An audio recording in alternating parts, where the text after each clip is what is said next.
Short সার্কিটের কারণে আগুন লেগে পুড়ে গেল আস্ত এক চার চাকা গাড়ি।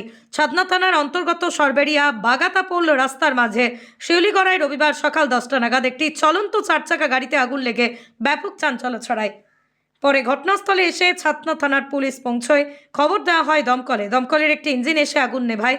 পুলিশ সূত্রে জানা গিয়েছে ওই গাড়িটিতে শর্ট সার্কিটের কারণেই আগুন লাগার ঘটনা ঘটে, তবে কেউ আহত হয়নি।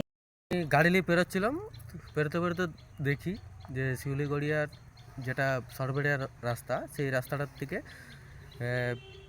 অনেক ভিড়। তো সেই ভিড় দেখে দাঁড়ালাম, দেখছি যে একটা মারুতি ওমনি গাড়ি আগুন জ্বলছে। তো সেই দেখে পরে দাঁড়ালাম। প্রচুর ভিড় হয়ে গেছে। হ্যাঁ, প্রচুর ভিড় হয়েছিল। আচ্ছা, দমকল পুলিশ সবাই দেখে পরে রাস্তায় যারা পেরোচ্ছিল তারা দাঁড়াইছিল। দমকল পুলিশ এসেছিল।